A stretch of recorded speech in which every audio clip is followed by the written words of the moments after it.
Hi Hoopers, Michele McCoy here with Autumn Flow. So one of my online students has asked me for a few transitional ideas on how to get out of the continuous K-roll. And this has been one of my favorite moves lately, so I thought this would be an awesome time to just throw together a quick video to review the continuous K-roll and give you guys some fun transitional moves to get in and out of it. So first let's just do a quick review of the continuous K-roll. This is what it looks like.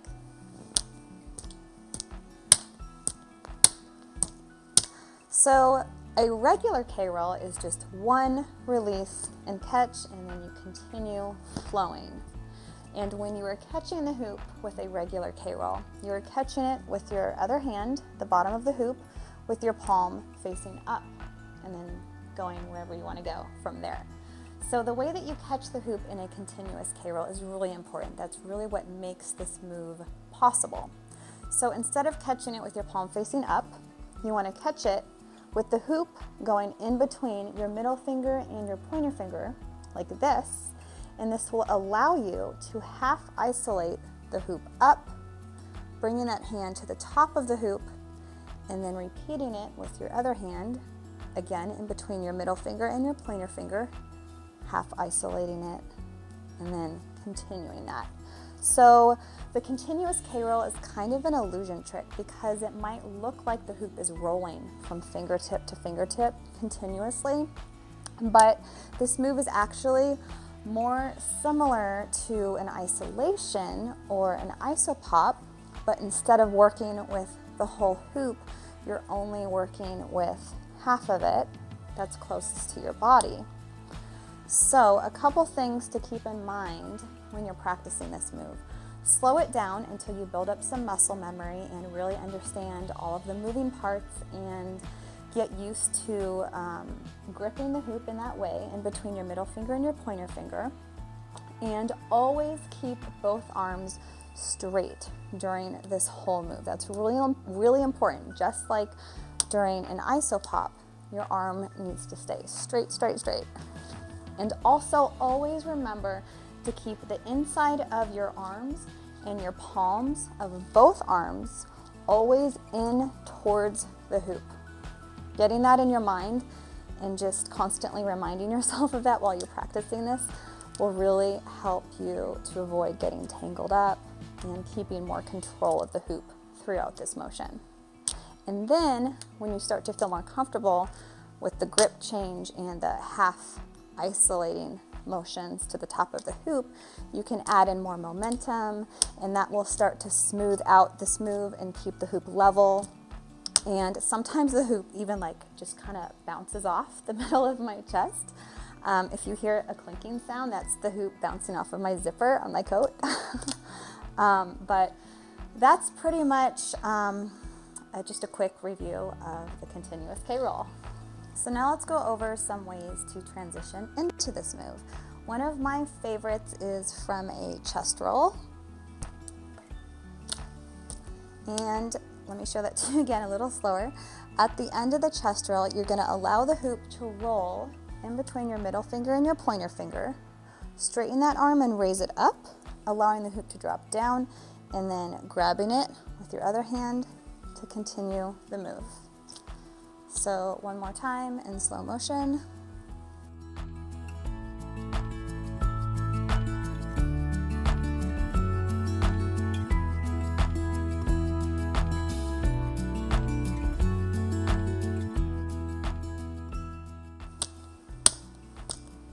That darn zipper. Another really easy way to transition into this move is from a tuck toss,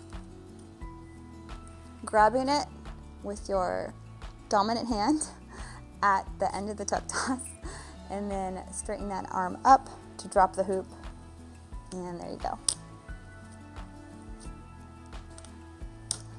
Another way to get into this move that I probably overuse in my flow is from a behind the back juggle toss, just like so. Show that again in slow motion.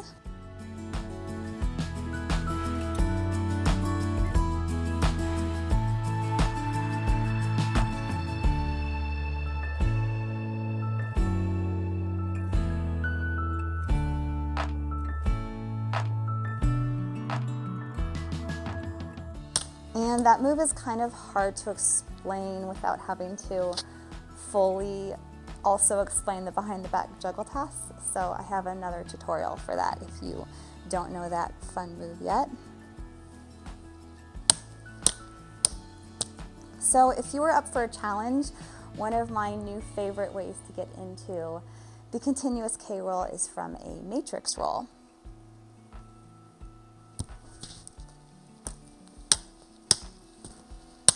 So to transition out of the continuous K roll, probably the simplest option would be to go into a tuck toss, which looks like this.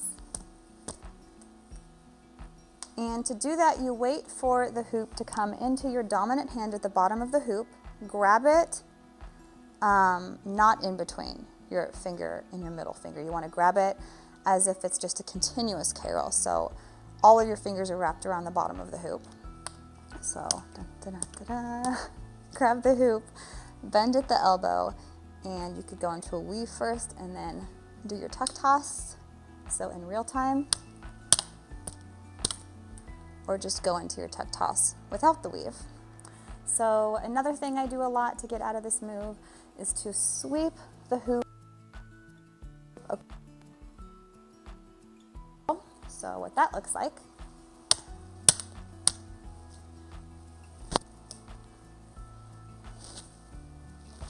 So to do that, you grab the hoop with both hands on each side of the hoop. You want your dominant hand to be on the bottom of the hoop.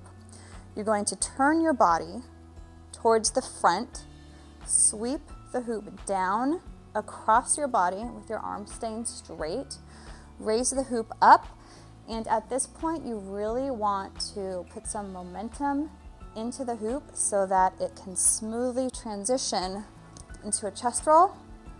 From there you can even go into a chest roll break and then another continuous K roll on the other side. It's a fun little combo. So in real time.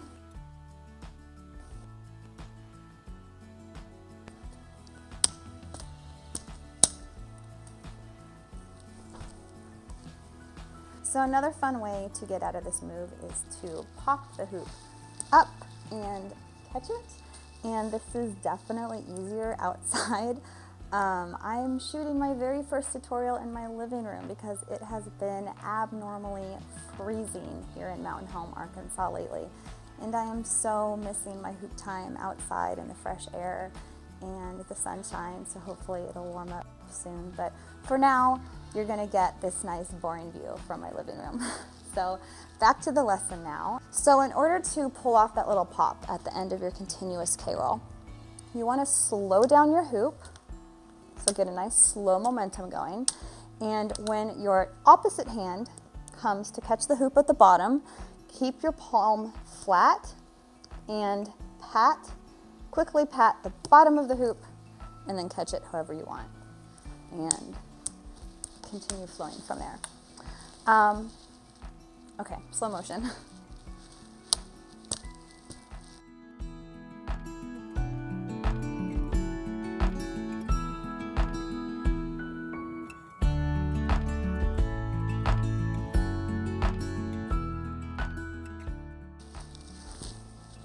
Okay, so another awesome way to get out of this move is to do like a little reverse escalator move.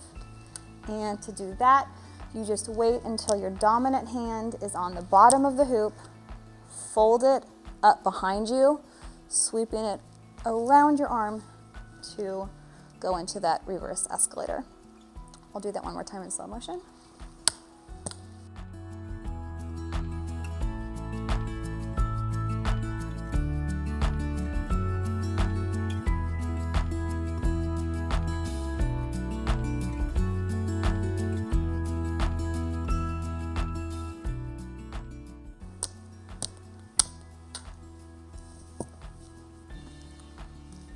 And one more way to get out of this, which has so many variations you can play with, is to go into some sort of folding move. So a couple that I really like is to do like a 180 fold and then fold it towards your body. You could go into like elbow hooping from there, or just continue that folding motion onto your body, kind of like into a reverse coin flip, barrel roll. You could then go into an isopop sweep across your body, and then even go into another continuous K-roll. So that's a fun other transition into that move, is from an isopop with your dominant hand across your body, sweeping it, grabbing it with your thumb facing up, keeping that arm straight and dropping it down into your K-roll. This darn zipper is so loud. And those are all of my favorite ways to transition in and out of the continuous K-roll. I hope you guys enjoyed this tutorial. If you need some extra guidance with the other moves that I was incorporating into this tutorial, I break all of them down in my complete online guide to hoop dance course, which is available at autumnflow.com. So check that out if you need extra help, and happy hooping.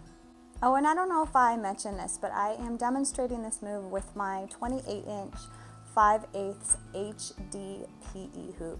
And I've been using more of these types of tubing hoops lately, with it being so cold lately and not wanting to crack my Poly Pros, which I've sadly already done to like 4 or 5 of my hoops. So this move can be done with all sorts of different tubing types and sizes, but in my opinion, the smaller it is, the more control you have, because you just don't have to like be as like huge with your movements. Okay, I'm such a dork. All right, bye guys.